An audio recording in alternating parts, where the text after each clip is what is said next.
Hello, hello, and welcome back again to MG2 Solid Snake. Yay! It's another speedrun tutorial for any percent. We just found Gustava after having a few resets in the 4th floor, and now we're gonna make our way throughout. And we're gonna go to Dr. Madnar next. For that, we're gonna go back to building 2. And this time we take a different route. This is time it's like a B3. It's another level below the sewage. And we're just gonna walk that line. Just follow where I'm going. Alright, turn left here, wait. Then go up. And then turn left to go into the elevator that will take us directly to Dr. Madnar. This is basically the opposite side of that jungle building that we visited earlier after the Green Beret section. Trouble is, as you can see here, as soon as we have a party following us, which is this case now with Gustava, actually that is when we cannot anymore crouch into the elevator. So we're just going to take it as is. And forgive me that I will just fast forward here, but it is always the same. Go to the right, go to level 5 card, go up, and then hold X. Just wait for that whole thing to play out. There we go, go to the top, and there we go. Back to the normal. Take the elevator up here, and now we're just going to continue on. Super easy. It's all just basically predicted by the story. Just follow the path here. I technically didn't need to go all the way down here. We could have been slightly higher. Just forgive me that mistake. There we go, corrected. And we want to turn right here. To our left, there are mines. We want to be on the right side here. Go up and then trigger the next cutscene. And I will fast forward again because there's nothing I can teach you here. Just hold forward and hold X and you're good to go.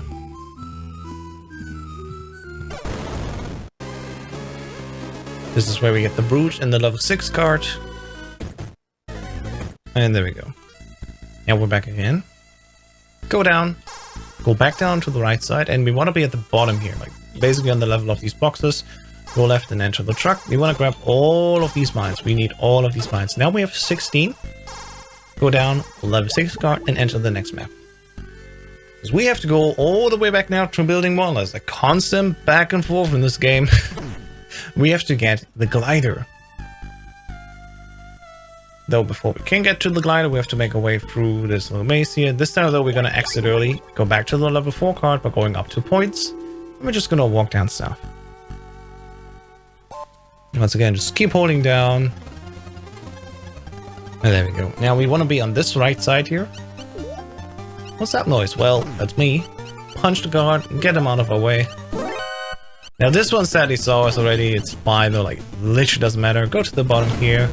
And yeah, we lose life here. It's fine. Just make sure when you enter the screen, go to the right, turn here to the side, and then just go. And as you can see here, these guards, they won't follow us for long enough. And now from this level 4 card, we gotta go to the level 2 card so we can enter the next building. I like to do that here. So up, up, left. That's how we get from level 4 to level 2. And here we go. Now we gotta wait here, because on the right side the Green Beret guard will not have turned yet. We have to wait for him to turn down, then we can follow him, punch. Go down here, go to the right, and just follow along. As I said, not much really in terms of complexity, but certainly a few aspects that we need to follow. And a little correction time in this screen, we need to punch the wall as the guard comes in because we want to distract them. So later when we return, they will be actually further ahead in their cycle. We don't need to wait on a way to the elevator. It looks like this then. As we can see, as I turn up on the radar, you can see that the guard has turned to the right. In my example later where I don't punch, you will see what actually happens if you don't distract the guard. And the guard will be earlier in the cycle and you need to wait in order to not get an alert. So make sure to punch that guard in the top right corner and distract them. Now here, go back to the level 6 card, up, right. Oh, wait, up, doesn't matter. And enter here. Now I haven't timed it yet. For Big Boss, you want to go and punch the top left guard. In 80%, I will just walk into the alert because here's the thing. We have to get out of our way anyway, and if we get back down again, there's no second alerts. So I really don't know if it's really worth it punching that guard. In any case, we come back here again, and just like when we first entered, go to level 4 card, up 2.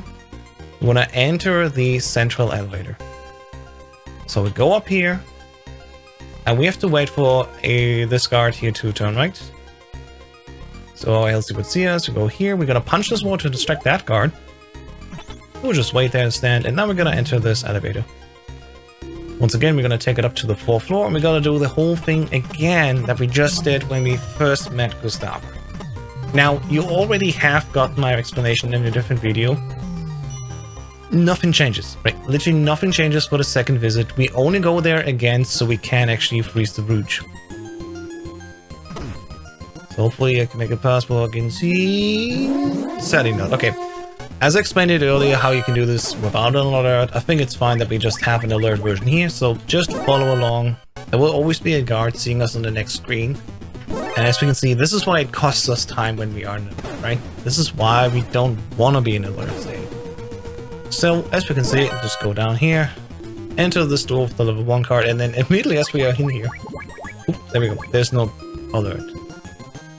Go down 3 times, go to the level 4 card, go down up 1, go to the level 3 card, and just follow along as we did earlier. Literally the same as the first time. Oh no, hey, this time we had the guard in a different position. Very nice, didn't slow us down. This is a guard, this is a guard. Now there will be a guard here, and that one's unfortunate. Thankfully, we don't need to worry about that. We just go back to the level 1 card by going up, up, and left, and we're just gonna enter the freezer here. Like, yeah, it will slow us down, but it's fine. As soon as we enter the freezer, we're immediately left to open the door again. And usually what we did earlier is we just look here, but as we can see, the key is already freezing. We don't need to hold the key in our hand in order to see it freeze. So as soon as we enter the freezer, we open the door to the left, and we go up, up, right to go to the level 5 card. And in that time that the key freezes, we're gonna pick up this ration B free. You can roughly wait like 4 seconds, and you can even check here and you see, oh, key's already frozen. Because like what speedrunners used to do is they enter this room, go up here, they wait for it to change, and then they go up here to level 5. That's unnecessary menuing, as we found out. You can just go from the level 1 to level 5 card, and it will change while the key is in your inventory. It's absolutely necessary to grab this beef-free ration. Why? Because this beef-free ration contains the cheese. And that cheese is what we need later in order to distract the Zanzibar hamsters. So, we just frozen the Brooch. It's a key now. Check, check. All good. Leave and go down. And basically follow the same way, just as we did after we found Gustava, to go back again to the second building. I know, we're really walking some loops here, but that's why I also think MG2 Solid Snake is such an easy to learn speedrun in the beginning. Because you really visit a lot of places multiple times. You really get to know Zanzibar, and it really isn't too complex. So, as soon as we fall Rat Blaster and found the pigeon, we basically do 2 loops. Just so we first find Gustava, right? Then we lose her again. Wait here. And then after that we come back again to building 1, grab the glider, do the same thing again in the 4th floor, go down here again, just so we can end up on the other side. Now before we go to the next elevator, already changed to the level 6 card. After we used it on the level 5 door. The level 5 card and level 5 door, and we need the level 6 card. And just follow along to the top. Again, really not that much complex things to talk about. Just gonna go here. Gonna take that elevator, go back up again to the ground floor, and this time we're gonna once again enter building 2 from the top. Now this time we're gonna get ready to fight the 4 horsemen. For that we need 12 mines. That's why we're gonna add 1 extra plus the 3 others that we had in this segment here. And we always want to make sure that we punch that guard to the left. So when we enter the room, I immediately hold left, go down here, punch that guard, and then get out of the way, because the guard from the right is very quickly following us. After that, just follow inwards here, it's fine, there's no more guards, and get to that next elevator. Take it up, and we're getting ready for the 4 horsemen. The 4 horsemen are super easy. Remember to crouch to walk into the elevator. And as soon as we are going up, that's when usually we're going to place the mines. Now, I don't know if this will go wrong or not. I'm going to make a save state here quickly for me. So usually just place the 4 mines in these locations. I do this before I press the button, but in an actual speedrun we would press the button, and during us going up, that's when we place the 4 mines. But yeah, the 4 horsemen, they're coming from the top, the bottom, the right, and the left. And it's very easy to kill them on easy, you just need 3 mines. Big boss, on the original difficulty, you can only place down 12 at once, we need to place down further later. But on easy, for 80%, it's just 3 per Horseman member, and you know, we could just place them down like this. So 1, 2, 3. 1, 2, 3. And if you're worried that you do it not correctly, it's fine, I would quick reload. Basically, you want to be with Snake as high up as his hands being on the orange level. Same roughly here, 1, 2, 3. And then basically just above this orange level, go to the right, 1, 2, 3. And 1, 2, 3. It could be maybe too far to the left, but as we will see, it's not that tight actually. So as I said, usually we will just place these as we are going up, because there is a fairly long time for us to go up before we actually need to be active. But yeah.